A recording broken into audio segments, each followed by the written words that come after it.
We finally know which holiday celebrations will be happening at Disney World this year and which won't be returning.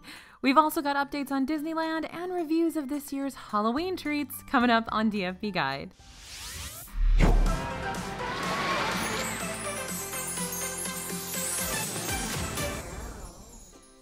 Hey everybody, it's AJ for Disney Food Blog. So it's Christmas in September? Disney dropped a ton of holiday news this week, including some new entertainment coming this Halloween season, along with all of the highly anticipated info on Christmas celebrations in the parks. We got some good news, some bad news, and a whole bunch of new snacks. So let's get started. First up, a little bit of bad news depending on how you see it. Mickey's Very Merry Christmas Party has officially been canceled. Now, this is something we've been expecting and we've been awaiting and we've kind of been dreading, but yes, Mickey's Very Merry Christmas Party has been canceled for 2020. And of course, that is to maintain safety in the parks for all of the guests and cast members. The decision to cancel the holiday after-hours event in Magic Kingdom, which typically runs November through December, is not a big surprise, as Disney had already canceled Mickey's Not So Scary Halloween Party, which would have started in August. Disney stated holiday experiences that draw big crowds will be on hiatus this year. So here's hoping these special holiday events will return in 2021, but in the meantime, there are still some great things to expect for the holidays. But moving on to more cancellations first before we get to the good stuff.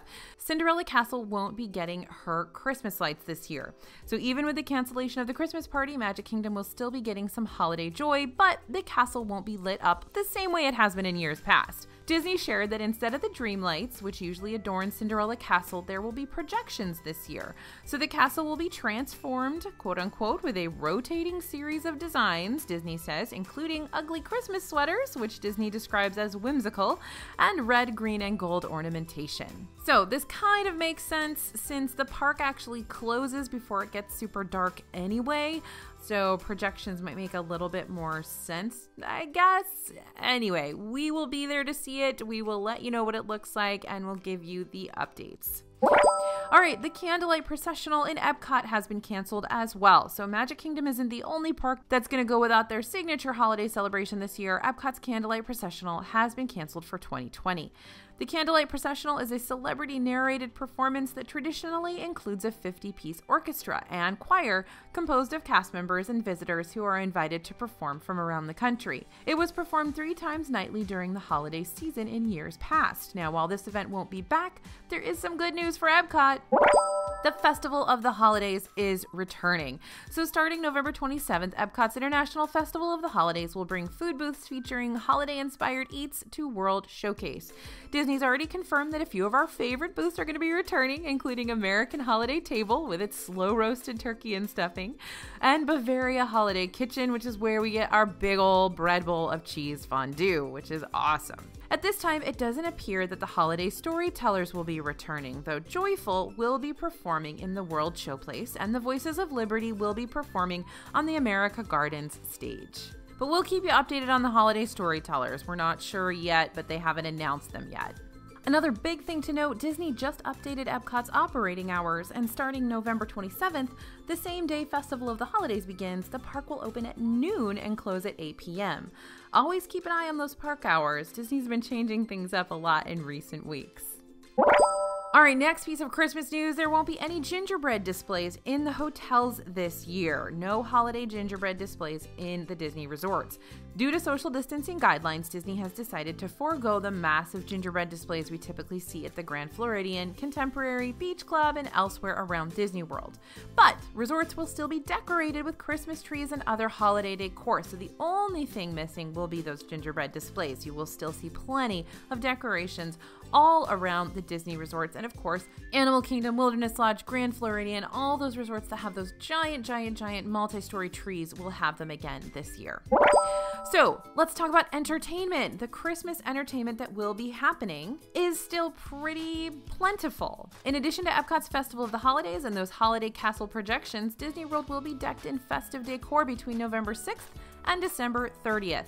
There will also be plenty of holiday merchandise, food, drinks, and entertainment all over Disney World starting November 6th.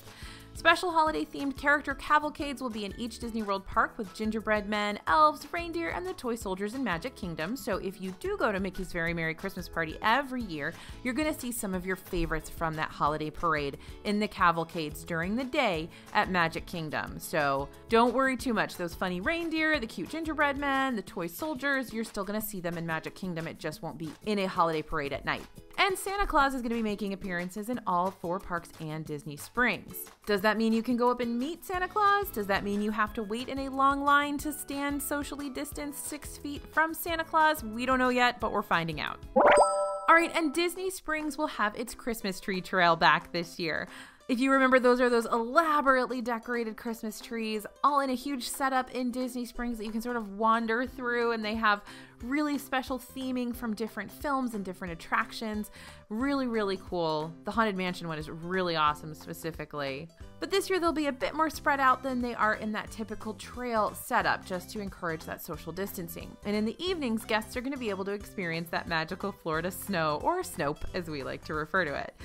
And also in Disney Springs, Jock Lindsay's Hangar Bar will once again become Jock Lindsay's Holiday Bar with special menu items and decor. So we'll be there to try all that out for you as well. Okay, now we also heard that there's some more Halloween entertainment coming to Magic Kingdom, and this is pretty exciting. I'm pretty jazzed about this.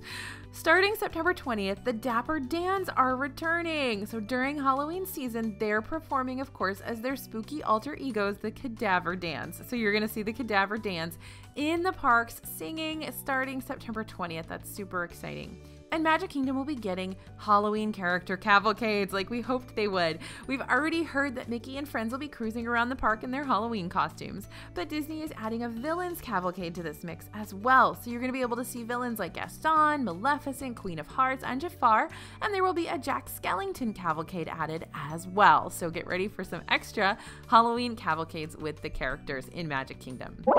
All right, so there's the holiday information for you. Now we're headed over to Galaxy's Edge. Savi's workshop will be reopening soon. Now I get this question probably 300 or 400 times a week from folks who are really excited to build their lightsabers. And finally, we can say, yes, it is reopening soon. Savi's workshop, of course, is the custom lightsaber building experience, and it's set to reopen in Star Wars Galaxy's Edge starting September 20th. And you can start making reservations on September 16th. So expect to see capacity limitations and physical distancing measures within the space. And remember, those advanced reservations are highly, highly recommended, almost kind of required.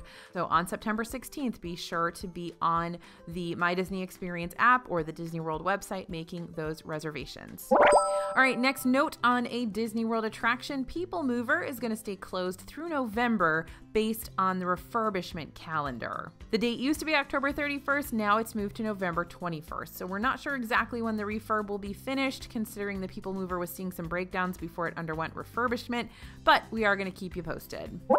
All right, some updates on Disneyland on our West Coast. There's still no reopening date for Disneyland or Disney California Adventure, but we've got news. There were new health and safety reminder signs posted in front of the park entrances this past week, reminding guests to wear masks and follow other safety guidelines. Now, while the signs don't officially announce the parks are moving toward reopening, it's certainly a step in the right direction. Also, indoor dining will soon be returning to downtown Disney as Orange County, where Disneyland is located, moves to the next stage of reopening as the county sees a decline in positive cases. Indoor dining is limited, however, to 25% capacity or 100 people, whichever is less. Most restaurants we checked with plan to resume indoor dining this weekend or within the next week. At this time, the state has yet to release theme park industry guidelines, though Governor Newsom indicated that conversations on the park's reopening are open-ended and ongoing. All right, let's talk restaurant and snack news. Minnie's Holiday Dine is returning. So along with all of the other holiday news, we learned this week that Minnie's Holiday Dine will be returning to Hollywood and Vine at Disney's Hollywood Studios. This character dining experience featuring Santa Goofy, Minnie, Mickey, and more, all dressed in their holiday best, will start on November 6th. Now, this one's interesting. Florida bars can reopen at 50% capacity starting on Monday. So the state of Florida has issued a new emergency order, and that allows bars to reopen at 50% capacity. So these new guidelines do not apply to bar locations that also serve food, like Jack Lindsay's Hangar Bar or Oga's Cantina, which have already been in operation and operating at 50% capacity. It does mean that bars previously shut down at Disney World, like Dockside Margaritas, will get to reopen their doors starting Monday. And La Crêperie de Paris finally has a sign. So construction in EPCOT's France Pavilion has experienced some delays. Both Remy's Ratatouille Adventure and the new restaurant La Crêperie de Paris were expected to open this summer. While we're still awaiting the new opening date, we can see that things are progressing, and the Crêperie now has its entrance sign. We can't wait to try this new quick service table service dining location. My fingers are crossed that it's soon, but we will keep you updated as soon as we know. And let's talk Halloween snack reviews. Okay, so last week we got the chance to try a few early arrivals from Disney's Halloween snack lineup, but now they have all arrived in the parks. So if you want to see all the details and full reviews, head over to DisneyFoodBlog.com because you know we bought every single thing. We've got all the details for you, but here are the highlights. In Magic Kingdom, we saw several returning favorites from years past. The pumpkin spice milkshake and sundae both return to anti-gravities, and they're both made with pumpkin spice soft serve. The shake is topped with an orange Mickey marshmallow, and the sundae is topped with caramel and sprinkles, and the shake is $7.99 while the sundae is $5.49. Constance's For Better or Worse wedding cake has also returned. This one was a DFB favorite last year. You can get it for $6.29. And another favorite, the Not So Poison Apple Cupcake, has come back to Pinocchio Village House for $6.99. Now you guys know that Not So Poison Apple Cupcake is my absolute favorite cupcake in the whole wide world ever of all time. So when you're in their Magic Kingdom, please get one for me. Send me a picture to my Instagram account or my Twitter account or somewhere.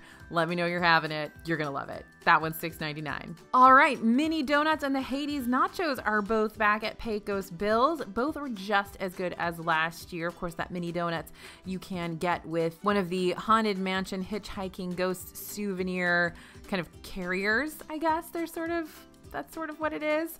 But those are both back in action this year. Sunshine Tree Terrace debuted a new-ish Dole Whip float. This is the Headless Horseman rides again. It's $10.69, and it's basically the same exact thing as Red's Revenge float with strawberry Dole Whip and strawberry Fanta. But that high price tag gets you a Headless Horseman novelty straw this year. The Poor Unfortunate Souls float debuted at the Villains After Hours event earlier this year, and it did not rate highly with our team, but they've swapped out the flavors, and the float now features a cream cheese soft serve with black raspberry syrup and Coke. So before it had black raspberry soft serve, which was a big old nope from us. But the cream cheese soft serve version is way better, and you can try it for $6.99. Definitely recommended now. And finally, there are some Halloween churros that are just regular churros covered in black and orange sprinkles. They're $6.50 each, or you can get 2 black and orange churros in an Oogie Boogie or Mickey Pumpkin Balloon bucket for $22. And we've got a full Magic Kingdom snack guide, totally free, download PDF that you can download. Just head to DisneyFoodblog.com to get yours. All right, Hollywood Studios got in on the pumpkin treat action this year with a few snacks. The pumpkin bread tiramisu at Rosie's All-American Cafe is $4.99. It's basically like eating a pumpkin spice latte. And the more we ate, the more we loved it. So if you are a fan of pumpkin spice latte or tiramisu or pumpkin in general, that one's probably a decent one to pick up. The pumpkin cheesecake cannoli isn't quite a typical cannoli. It's pumpkin cheesecake mixed with hazelnut praline crunch and a cannoli shell, but it was pretty delicious, and you can grab it at Pizza Rizzo for $4.99. And into the apple snacks now. The poison candied apple from Trolley Car Cafe is $5.99. It is beautiful. It's apple and caramel mousse covered in a red glaze with a crunchy candy base. This one is kind of a sleeper hit. Definitely something to try if you're an apple flavor fan. You can also get a frozen apple cider in the park, $8.99 for a non-alcoholic version, and $18 for one spiked with Crown Royal. Both come with a poison apple glow cube, and remember, you can always buy more glow cubes if you just want the glow cubes. Backlot Express has the final Hollywood Studios treat, the box of bones eclair for $5.49. This one is not pretty at all, but boy was it good. A chocolate eclair with dark chocolate mousse and white chocolate bones, super chocolatey, and one of our favorites there, even though it's not all that Instagrammable, we're not gonna lie. And Animal Kingdom is also ringing in the Halloween season with some treats. They've got a new Scar cupcake, and that's a red velvet cupcake filled with toasted marshmallow and topped with chocolate marshmallow frosting. There are chocolate Krispies as well, and white chocolate flames with green coloring. And of course, there's a Scar made of edible icing. There's a lot of marshmallow here. The center of the cake literally includes big hunks of toasted marshmallows. So it's very sweet, but a definite winner, and this one is $5.99. There are also 2 specialty drinks in the park, the Spooky Apple Punch, which is a non-alcoholic drink with Sprite and Monin apple syrup poured over ice and garnished with a rocky candy apple straw, a gummy worm, and a sugar lime rim. You can get this one at Isle of Java and Flame Tree Barbecue for $5.99, and you can add a poison apple glow cube for an extra $4. Or you could add 3 like we did, because we're extra that way. Or get the alcoholic version, the Rotten Apple, which I love that name, that's so fun. And that includes Angry Orchard cider and Fireball over ice, and that's at Flame Tree Barbecue for $15. Glow Cube is included on that one. Now, there are some more Halloween treats coming to EPCOT, but only on actual Halloween day. So we're, of course, going to be covering them over at DisneyFoodblog.com on Halloween. All right, let's talk about merchandise news. Baby Yoda headbands are here. Of course. How did we not have this before? We spotted this brand new Baby Yoda headband in Magic Kingdom's Emporium this week. The plush headband features the child's big eyes and even bigger ears. And if you're ready to ditch your mini ears for these guys, you can get them for $29.99. And we also had an in-park surprise with the Dumbo Mini Main Attraction Collection. So if you've been eyeing those mini main attraction collections that keep selling out super fast on Shop Disney, you may want to keep an eye on the parks. This is the second time, I think third time we've seen some stuff pop up. So despite Disney saying that limited edition merch would not be released in the parks, we saw the newest Dumbo addition to the collection in Sir Mickey's at Magic Kingdom. Naturally, they're going fast, but since it's not released the same day as online, the hype has died down just a little bit. All right, we got a new Mulan Sipper, so Disneyland folks can get their hands on a new Mulan Sipper cup for $17.49. We spotted this at World of Disney, and it's designed to look like carved bamboo with Mulan on one side and Chinese characters on the other. That's going to be in downtown Disney. And we have a new France Dooney and Bourke collection. So there's a new edition of the Dooney and Bourke World Showcase collection, this time with a Parisian-inspired print. Minnie Mouse and the Eiffel Tower adorn this line that features a tote and crossbody bags. You'll find them on Shop Disney. And more Halloween popcorn buckets have arrived, of course. Along with all those Halloween treats, the rest of the Halloween popcorn buckets have arrived in Disney World. The Mickey Pumpkin and Oogie Boogie bucket were both spotted in Magic Kingdom for $18. Don't forget you can get them with those churros as well. And the Cauldron popcorn buckets have returned this year. We spotted the Green Cauldron in Epcot at the Eats at the Epcot Experience, as well as the Canada and Mission Space popcorn carts. And the Orange Cauldron was spotted in Hollywood Studios. The Purple Cauldron was also found last week in Animal Kingdom. So if you want to collect them all, you can do that this year in Disney World.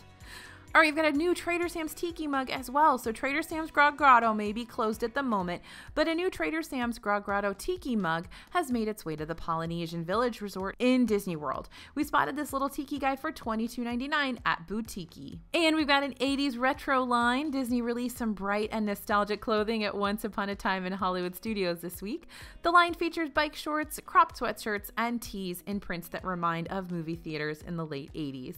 And finally, a huge annual pass holder merchandise discount. If you guys need a pair of those retro bike shorts and you're an annual pass holder, good news, you can get a discount. Starting September 15th and running through October 29th, annual pass holders will get 30% off on select merchandise in Walt Disney World.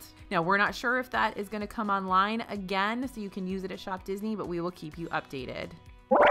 So there we go, you guys. So much news, so much Christmas news, holiday news, and we're very, very excited to share all of that with you. Of course, if you want to keep up with us on a day-to-day basis with all the news, we are reporting it on Instagram, on Twitter, on Facebook. All of those are at Disney Food Blog.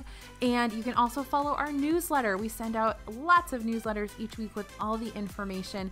And if we get a big deal, like we got that huge Christmas news drop this week, we do send out an extra newsletter so you get that information ASAP. If it affects your trip at all, you'll have it first thing. All right, you guys, thanks for listening and thanks for watching.